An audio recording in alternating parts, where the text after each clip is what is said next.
যে পিরিয়ডে মেলামেশা করা নিষেধ, সেই পিরিয়ডে মেলামেশা করেছে আর বাচ্চা চলে এসছে পেটে, ওই বাচ্চা যদি ওই রকম হয় তাহলে সে আলীর হক আহলে বায়াতের হক বুঝবে না। কিংবা নয়, লোকে বলে হাদিসে আছে, দেখো ভাই, তাহলে এইবারে বোঝা যাবে যে আহলে বায়াতের মুহাব্বতটা কত মারাত্মক জিনিস। এইবারে আর একটু ক্লিয়ার হোক। সেই ক্লিয়ারটা হচ্ছে এই যে মুসলমান নামাজ পড়ে, মুনাফিকও নামাজ পড়ে। মুসলমানও নামাজ পড়ে, মুনাফিকও নামাজ পড়ে। আর অনেক সময় ঈদের সময় মসজিদে জুতো চুরি করতে যাওয়ার নিয়ে তো অনেকে নামাজ পড়তে চায় জুতো চোরে।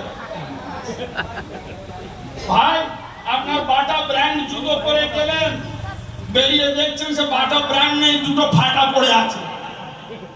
কে নিল? হিন্দু খ্রিস্টান বৌদ্ধ নাকি? না না, ওই যে আপনার পাশে নামাজ পড়েছে ওই বেরিয়ে নিয়ে চলে গিয়েছে। যে ফাটা দুটো নিয়ে যাও, ফাটা দুটো রেখে যাও, ফের আসবে 1 বছর পরে ফের ফেটে যাবে, ফের ফাটা রাখবো, ফের ফাটা নেবে। তাহলে বোঝা যাচ্ছে নামাজ মুনাফিকও পড়ে, মুমিনও পড়ে দিকে।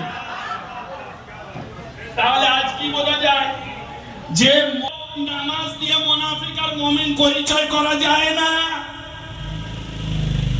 তাহলে নামাজ দিয়ে মুমিন আর মুনাফিক পরিচয় করা যায় না।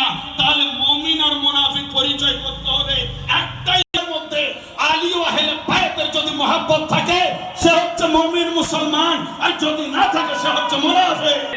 সে হচ্ছে মুনাফিক।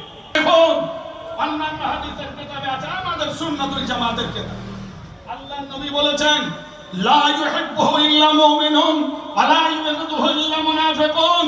শোনো, আলী তোমাকে মুমিন ছাড়া কেউ ভালোবাসবে না, আর তোমাকে মুনাফিক ছাড়া কেউ দুশমনি করবে না।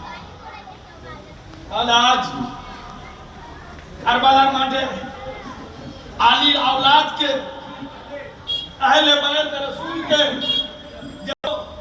সেই নামাজিরা কি মুসলমান আপনার না মুনাফিক না মালাউন?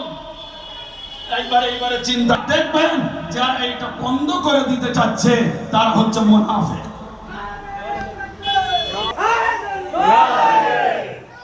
বলছেন দেখো, শুনলে অবাক হবে। একবার দরুদ শরীফ পাঠ করেন তো, আল্লাহুম্মা সাল্লি আলা।